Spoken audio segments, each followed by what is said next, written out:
Good afternoon. I'm John Hutchings, and this is welcome to the Transportation Benefit District Board meeting for Tuesday, July 17th, 2018.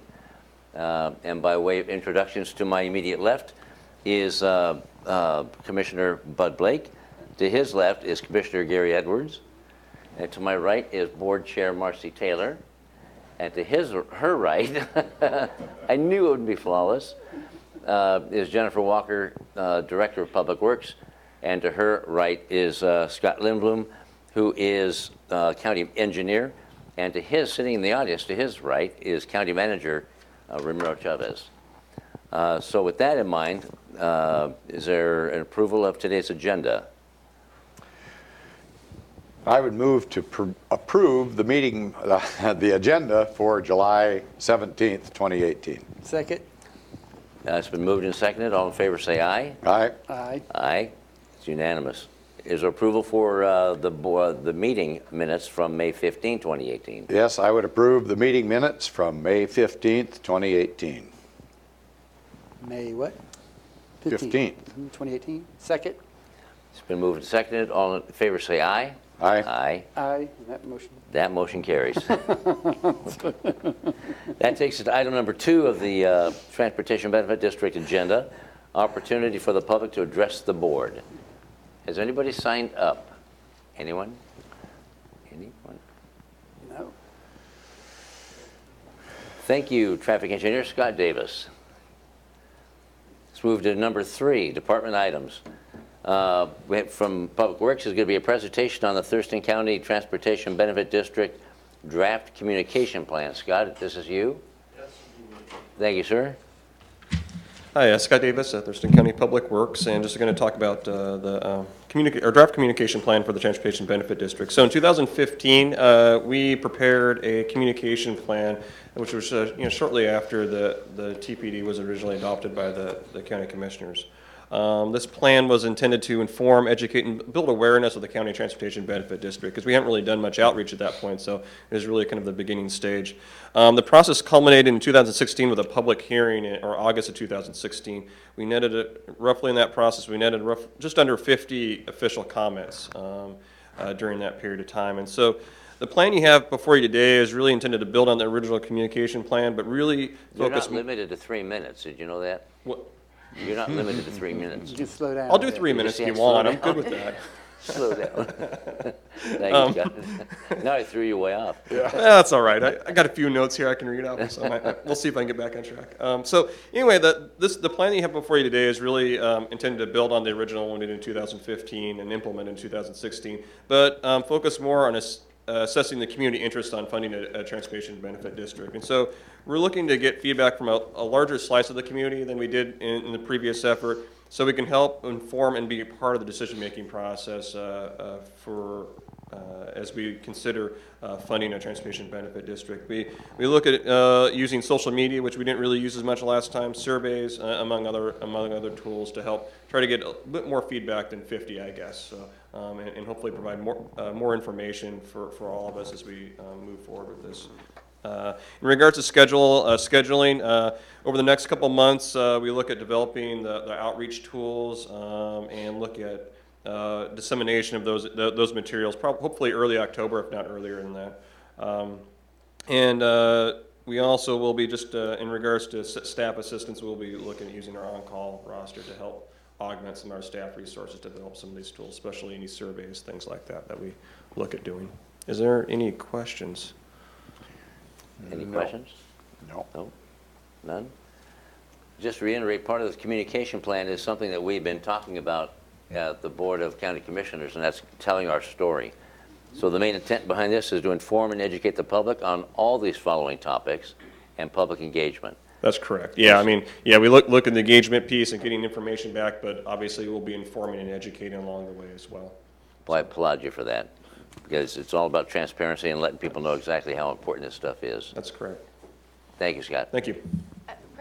President Hutchings, if I may, I do want to just kind of take a step back in terms of just informing, and that is in May when we had the TBD meeting, we gave a general overview of the Thurston County Transportation Benefit District, and then the funding options, and then we're putting in place kind of rolling that out. So we talked about how we might go about doing that. You're going to hear today talking about our preservation program. With your permission, we'll talk in August about our safety and technology. So those things that the TBD was set up to help make advancements on. And so that is a piece of it. So when we do the communication plan, that's also, we'll be following that same model too.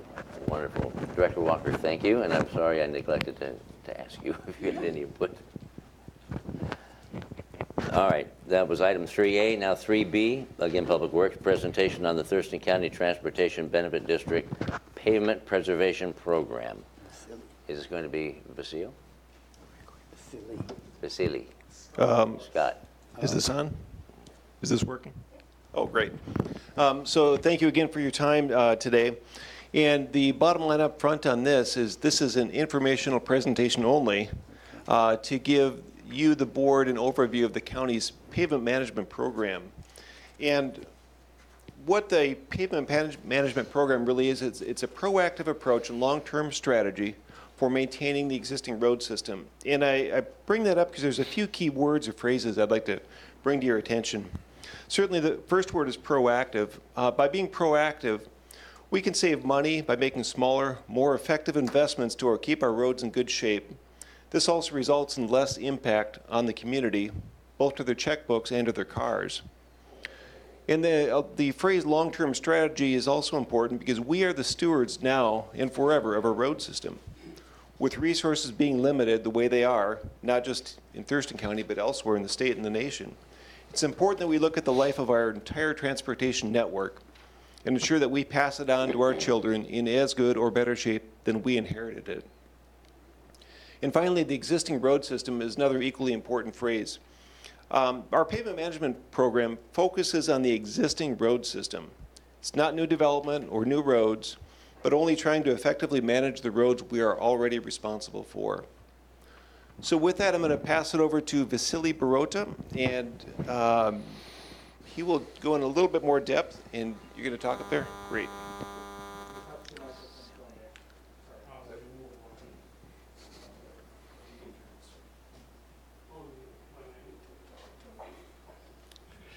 So what are the legal requirements for a pavement management system? We have a pavement management system that uses a priority-based process. And during this process, we take in consideration the pavement condition, traffic volumes, and engineering judgment. And part of the priority programming process is visual inspection of all roads. And doing that, we are following a standardized process that's being used in many agencies throughout the nation.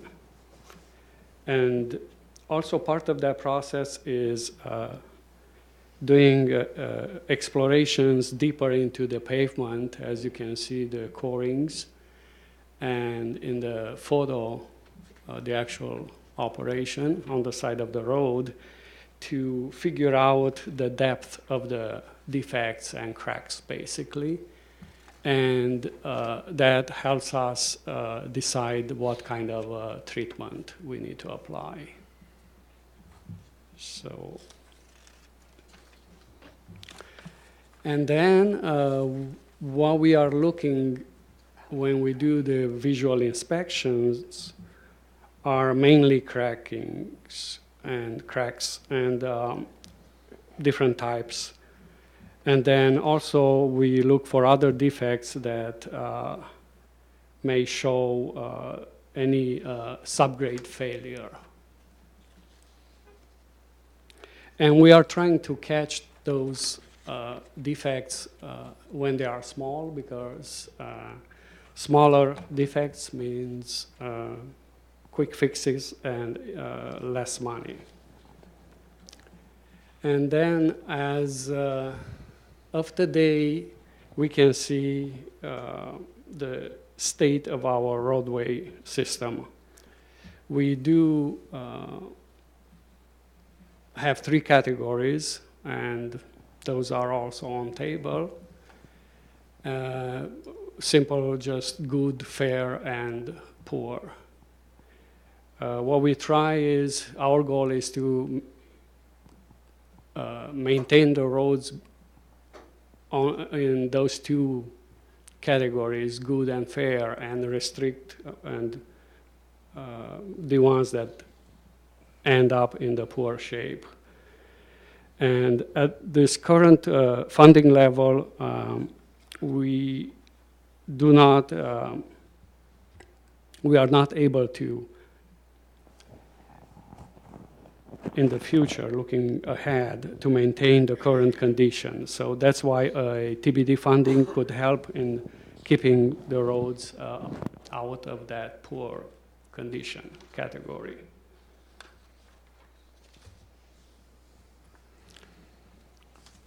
And as we can see in the slide, it shows the way pavements age. And first, we have a section where the deterioration rate is slower, and that's where we want to catch the roads and apply preservation treatments, because that's the area where, even though the road might look good and not impact the driving experience, it's where the treatments are the most effective. As the road ages and the normal wear and tear, then the treatments are expensive. And that's why we want to focus and keep the roads in those first two categories, the green and yellow on the table.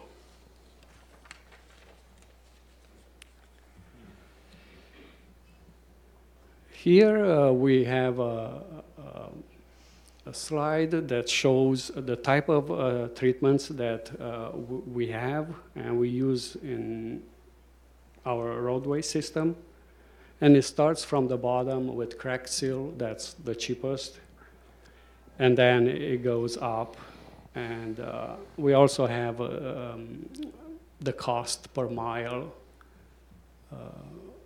in today's dollars. The challenge that we are facing is the increasing costs. At the same time, the demand of the transportation system is increasing. And comparing a chip seal, a mile of chip seal in 2003 was about $10,000, and now it's around $50,000. And also the population in 2003 was around 220,000. Today is at 280,000. In the next 20 years, the population is expected to approach 400,000 people.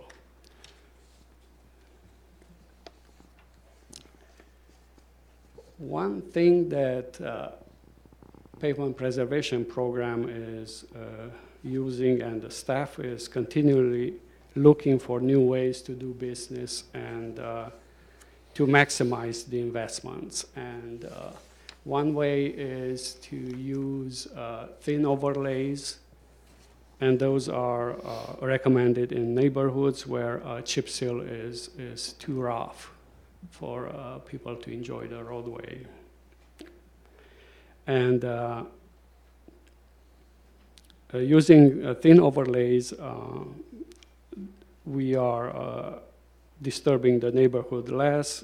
We go in and out. As I mentioned, there is smoother pavement surface, and then the life is actually longer. It's about 12 years compared with 8 years for chip seal.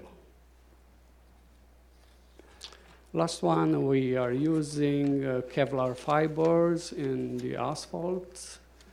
And in 2018, this year's overlay, we also use those fibers. And that allows us to have thinner, instead of, let's say, 4 inches of asphalt, just 3 inches applied once.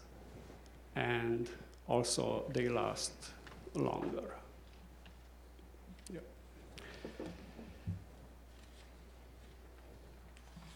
And then the last thing that I want to discuss is an example of an overlay, a project that we plan on doing it, but with the current funding, if we set aside only $300,000 a year, it will take us 10 years to get the funding.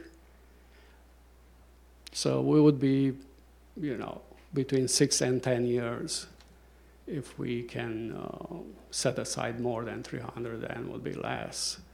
The project is on Yelm Highway between Ridge Road and the city, Lacey city limits, and involves also ADA upgrades and ramps upgrades. And that's why the cost is $3 million. Definitely, TBD funding will help with that, and also will free up resources to be used in other parts of the county.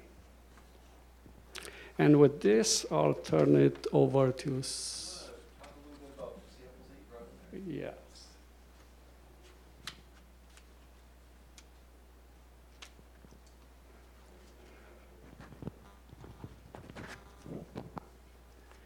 So what we have here is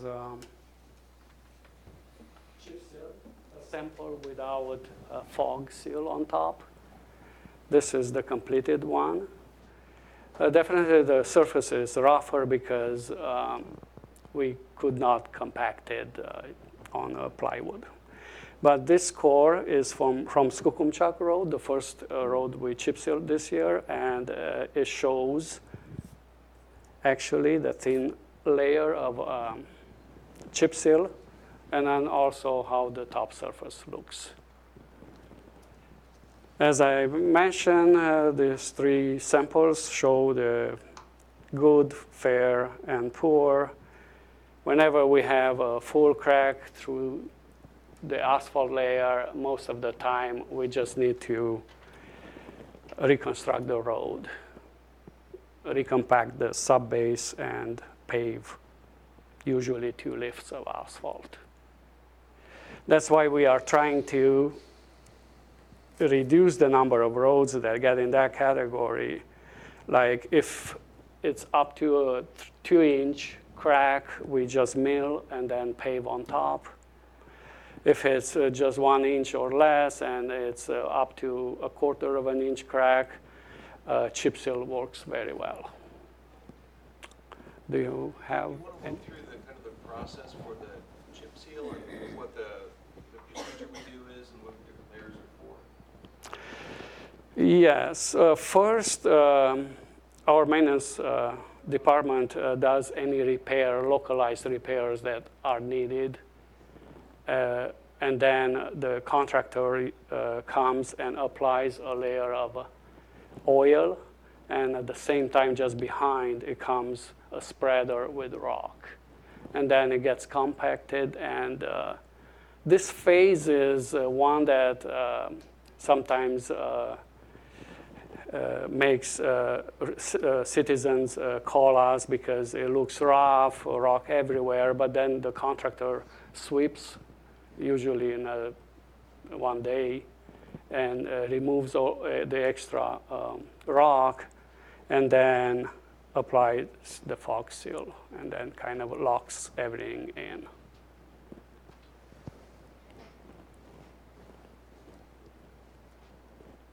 Questions? Mm-hmm. Or Any questions for Vasily right now? are there, Gary? Yeah, what kind of a product goes on that, the black one there? It seals it with the same product that's on the bottom of the gravel one? It's slightly different, but there is a 50-50 water in it. So oil is 50% and water is being added. so it flows easier, and it's a lighter application. Do those have Kevlar in them, either one of these?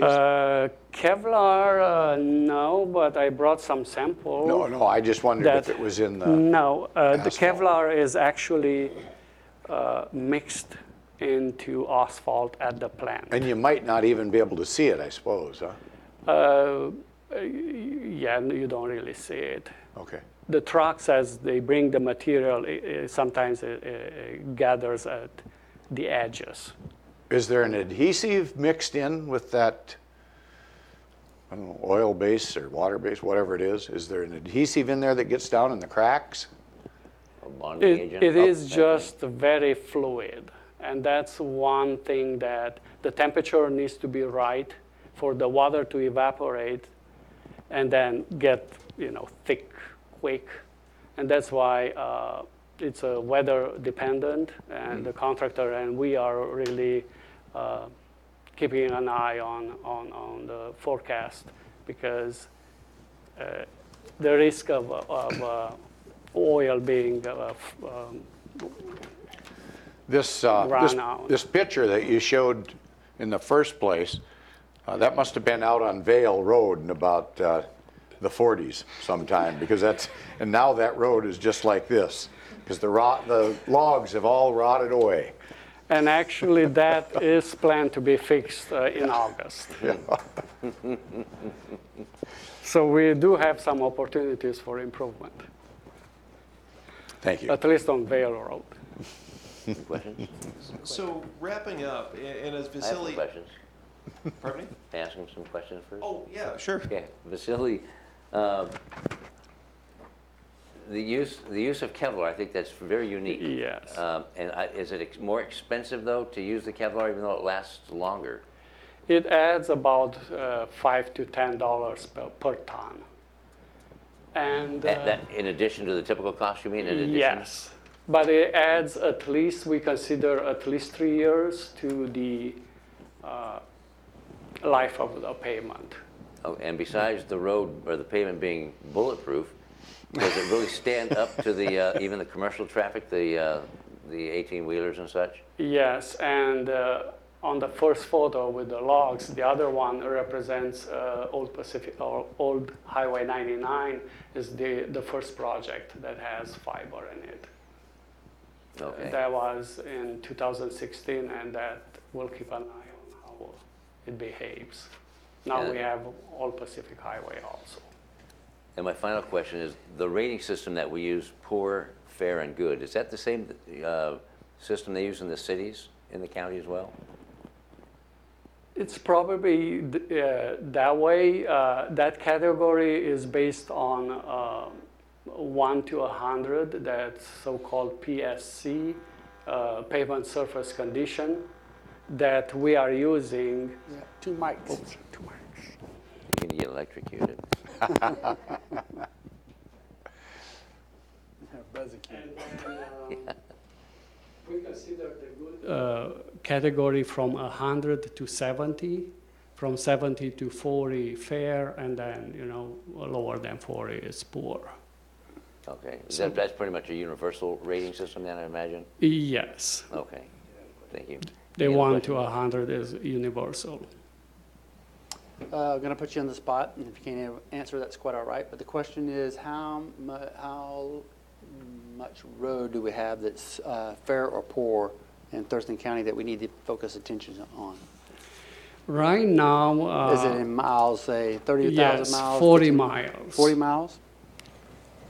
Now, that's one difficulty of the assessment is that there are small sections. Sure. We do have a few roads that Or basically longer? it's full And how road. many total miles of roads do we have in Thurston County? Over 1,000. Yeah, so 40 miles out of 1,000. Yeah, so Okay. that's Basically. roughly Yeah, sure. 4%. Thank you, Vasily. Scott, I'm coming back to you now. You've got the floor, Scott. You got the mic. Nope. I didn't catch the clarification. So the number of roads that we have in fair condition, were you asking about fair condition or poor condition?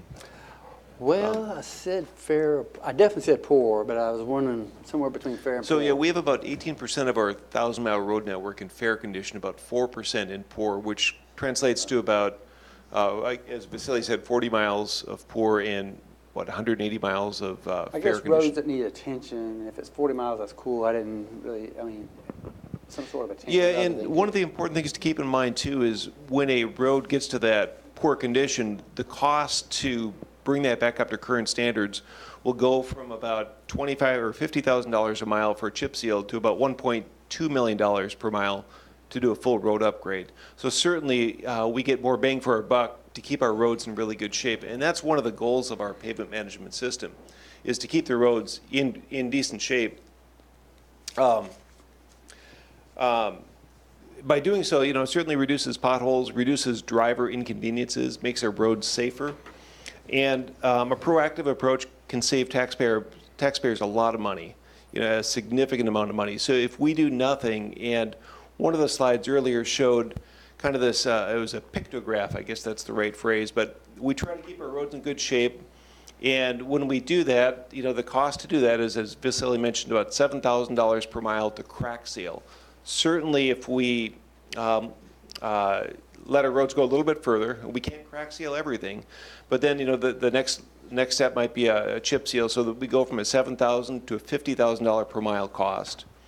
And later on, if the roads get a little bit worse, that same section of road, instead of costing $50,000 a mile to chip seal, will reach about $250,000 per mile to do a full overlay.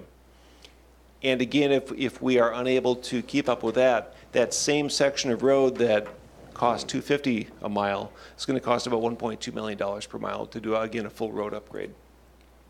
Right now, with our current financial picture, we don't have the money, and nor do we expect to keep all our roads in great shape. Our goal is to really keep it in good or fair condition. And as we always do, we continue to look for new ways to improve our surfaces. The thin overlays and the Kevlar fibers are just some recent examples we have. But our goal is to make sure we are continuing to be good stewards of our public infrastructure that you're entrusting us to take care of, and the public is expecting all of us to take care of. So with that, I open it up to any other questions you have for Vasily or me or anybody. What is the wear and tear on these type of road surfaces with studded tires versus something else? It's significant. The studded tires certainly degrade our roads quite a bit better. I don't know if I have a quantitative answer for that, but certainly they do have a big impact on our roads. And that's probably the best I can give you without giving you a number of something. Okay. Anything? Anything? That's it. Jennifer, anything?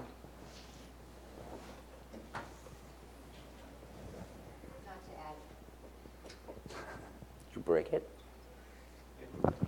Not to add to that specifically, but when we're ready to move forward with next steps. I am. I do. Okay. We are. So moving forward with next steps, what we'd like to do in August is do a presentation on the safety and technology. So just as we've talked about That's my pavement favorite. preservation. I'm ready for that one. Yeah. You ready? Okay. That's what we're proposing for August meeting. For August? Okay. I just want to give a shout out to all Public Works. Every day it seems that I'm even more impressed. I don't need to be more impressed, but exceedingly impressed with the work that the men and women in Public Works are doing. You men and women just rock. You really do, you rock. Thank you. Great job, thank you We have very much. actually some people that handled the, Yeah, I see them in the audience. You want to talk? No, you got to use the microphone, man. You did it now, you stepped in it. And now, if you do it, he's got to do it, so. Yeah, my name's Jesse Casterline. I'm with the road ops at Tilly, and I was fortunate enough to be the lead inspector for the chip seal this summer. So, Oh, good, thank you, Jesse. thank Who you. was the other And who's your gentleman? brother back here? Yeah, they're gonna do it. My name is John Moore, and I work with Vasily Maintenance Tech Support, and I just did the lead inspector on the overlay for Old Pacific Highway and Nisqually Cutoff down there. How'd that turn out? I think it turned out really well. Great. Yeah, you guys should drive it sometime soon. Okay, I will. Thank you, Jesse and John. Now, Lucy.